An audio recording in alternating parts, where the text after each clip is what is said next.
What does the film say about Taliese Fuaga, the New Orleans Saints' new right tackle, their first-round pick in the NFL draft? Let's go ahead and take a look at 33rd team. So this is Mike Martz, so former NFL coach Mike Martz, breaking down the film, breaking down the tape of Taliese Fuaga, our newest superstar right tackle in New Orleans. So let's go ahead and watch along with Mike and see what the film says. So we've got a guy from Oregon State, another guy that's projected to go inside, Taliese Fuaga, who's a pretty darn good football player. Take a look at him. He's on the right side here, number 75, and he's 6'6". He's got good wingspan, long arms. Personally watching this tape, I mean, look at him. He's getting after it. He's removing people. He's getting after it, ladies and gentlemen. Don't forget, Taliese Fuaga did not give up a sack his entire career at Oregon State. I'm going to let you know right up front here. I think he's a starter in the league as a right tackle. There you go. Mike Martz said it. He's a starter in the league as a right tackle. That's exactly what we need. What do we need? Say it, raise your hand, answer in front of the class. We need guys who can come in on day one and make an impact. We need guys who can start. We don't need developmental talent. We don't need practice squad players. We don't need someone who's going to be ready 2 years down the road. We need guys who can get in, get their helmet, put their jock on, and start and play and contribute. He does a lot of good things here. Here's a guy in space. Now, I know this play action pass and whatnot, but the pull. Now, this is what I'm talking about. We've talked about it before. His athleticism, his oos, the bloodline, all of that. This athleticism, the pull, this is exactly what we need in the zone running scheme that Clint Kubiak is going to bring from San Francisco. So the ability for him to be athletic, move around, pull, get to the outside, allows us for those halfback stretches, those wide zone runs. This is what you want to see. Deliver the blow, keep your hands on him. He's for a guy this size, 6'6" or whatever he is, in that big, 330, 335. He moves really well, but he can deliver a blow. He's got good punch to him. I like to see that. I mean, he's moving 11 You have around. to realize a guy that size, in space, the patience it takes with your footwork. I mean, look at him. He's getting all over the place. I mean, he's going to the second level, hitting the linebacker, saying, you know what, I want some more, getting out there into the secondary. And, his feet are apart. He taps them a little bit, little balance steps, and then he gets his hands on him.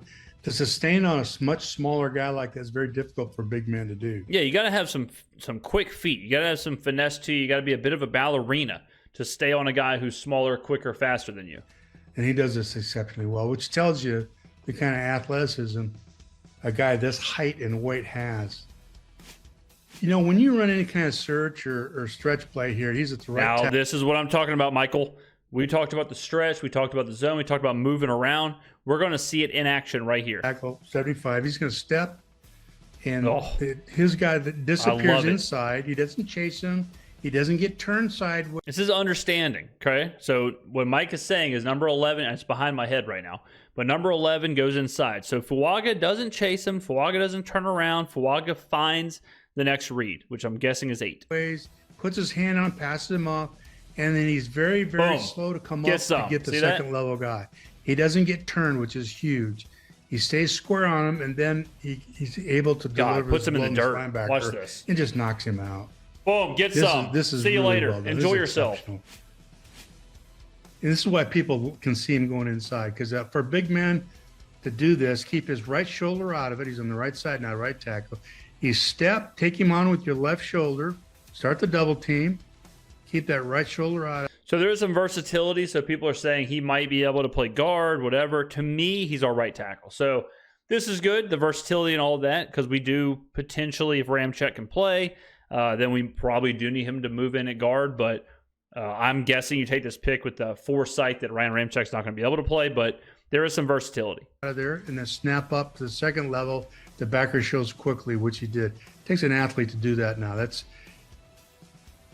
what looks easy is not easy, and then he just finishes them. So he's a big, powerful guy, and I can see why you like him at guard, because the size of the 2 and 3 techniques in the league, they're such big people. He's a good matchup there, but I just think, from a technical standpoint, I mean, he's everywhere right here.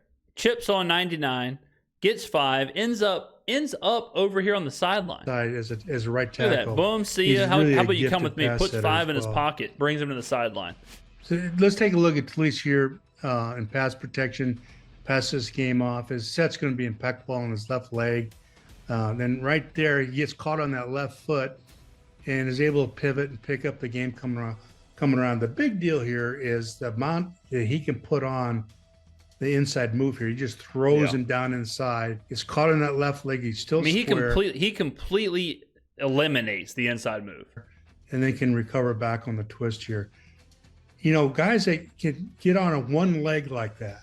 You know, Orlando Pace could do that. Get on one leg like that. Martz, if you don't know, Martz coached the Rams. That's why he's referencing Orlando Pace. Have the balance and this power, the strength to recover just like nothing happened and not be off balance and get beat. And he's a natural there, guys. He's just a natural. His technique is impeccable. He's on that left leg. He comes back. He locks. And that's what I've been saying too. He's not a project. This isn't Trevor Penning. This isn't a guy who's raw, who he's got to develop the technique, who he's got to learn the technique, learn the position, learn all this. Like Martz said, impeccable technique already. Didn't give up a sack at Oregon State. Playing good competition, Power 5 competition. I mean, I think this is Washington. This is the team that played for the national championship. You know, a lot of first rounders on this team, a lot of NFL players on this team. So the fact that he's showing this in this game right here, this is what you want to see for a player that's going to come in on day one and play. Boxing out. He's got his left arm on him here on the recovery. Watch this left arm. He controls him with his left arm. Watch this. When he comes back, there you go. Right there. See that left arm separate a little bit? He's got control of him right there. His right arm's not even on him. He's got control right there of this defender one arm completely. Just like it's no big deal, you know. I know that when I see big guys like this and their aiming points come off in the running game to step, and he's going to try and take his hat and go to that number, the near number, and try and knock that guard off his block and take over this double team here. And so he's trying to fight to take this thing over to let the guard know he's got him.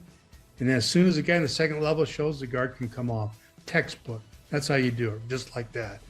And you can't do that. Look at the push that he gets on Oregon. That's a good football team. Yeah, again, I was about to say that. This is Oregon. This is not Michigan State, Tennessee Technical Institution of the Blind. This is Oregon. Like, this is a team that, for the most part of the season, a top 10 team. A lot of pros on this team. So he's showing you he can do it against a high level of competition.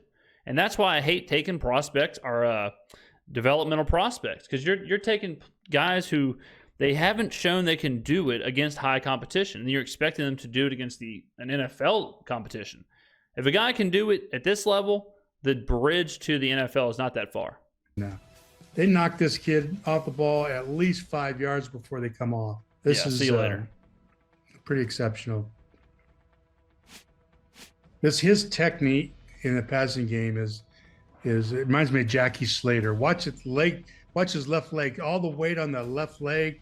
He doesn't turn. This is important too, because we're talking a lot about the run game and the zone run and all that stuff and the halfback stretches, but keeping Derek Carr upright is a huge part of this. Derek Carr is a quarterback who doesn't want pressure. He wants a clean pocket. So keeping Carr up and comfortable is a huge part of what we need our offensive line to do. Early, he's trying to stay square, and then he times his punch. He's got this big reach. His hands are inside, and he just punches him, pushes him out, and sets his ass down, and, guy can't get off him. From a technical standpoint, pass setting is really good. He expected a game there, and then when it didn't come. He went and turned and took on the end. This is really good. He just does this with such a little effort. Feels the game coming, and he's going to go ahead and throw this thing down inside. He feels the tackle coming out. The guard doesn't throw him out as well as you like him to, but he's aware. He sees his end start inside, so he goes and he attacks that defensive tackler, which is what you have to do. Every clip we're seeing the same thing from Fuaga. We're seeing he's really reading the game. Like he's not letting it all come to him. He is seeing things happen before they happen, which shows a level of maturity, a level of understanding and efficiency that you want. It happens. It's all over for the defensive tackles. He just shuts him down. Yeah. This is really good. And that's something else you can notice in all these clips too. When the defensive lineman or whoever gets on him, they don't get off of him. Like when Fuaga gets a part of him, whether it's one hand, two hand, whatever, that's it. We have not seen anyone get blocked by Fuaga and then able to shed him. It looks like he's underwater, the defender here, because he does such a watch his pass. Yeah, look at that. Like, watch the weight on the left leg here. Shoulders are square. No, they're trying to work this game again. Not going to happen. Look at the his hand hands. fighting. Inside, length. Look at that right Look there. at the length in his reach and his It's like a wingspan. martial art. Great length. The technique is impeccable. Replaces him. Punch and replace. Punch and replace. Yeah. Punch and replace.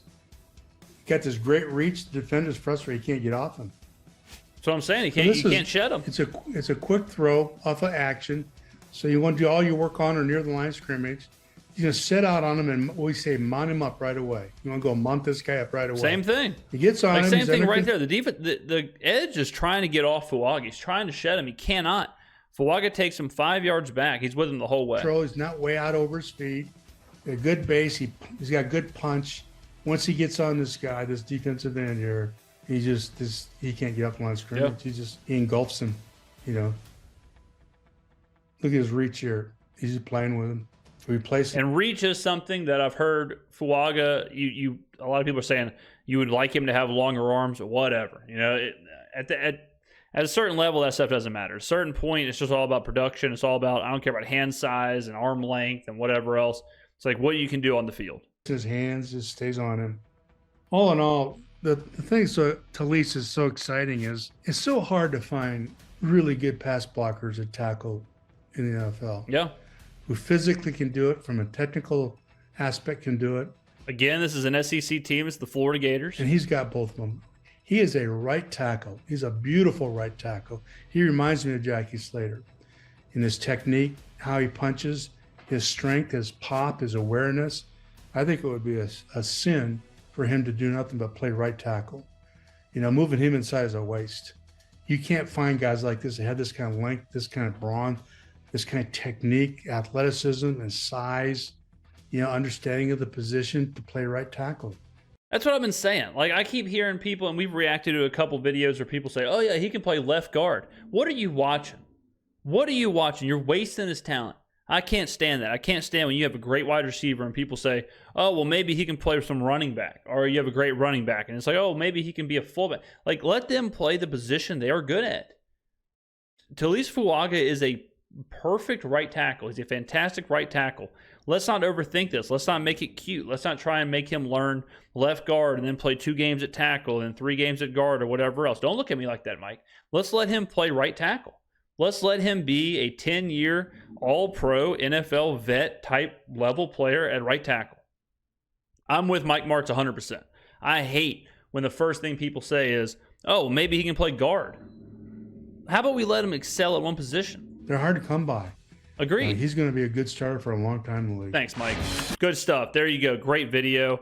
This is from the 33rd. What is this? The 33rd team. Yeah. So go check them out. The link below. But good stuff. Love breaking down the film. Mike Martz is the man. I'm excited. I'm jazzed up for my boy Taliese Fuaga. Oos all the way. Acknowledging the bloodline. I love every bit of it. Love it.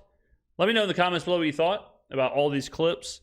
And if you're excited about the Taliese Fuaga draft pick. Thank you very much for watching. I'll see you in the next video.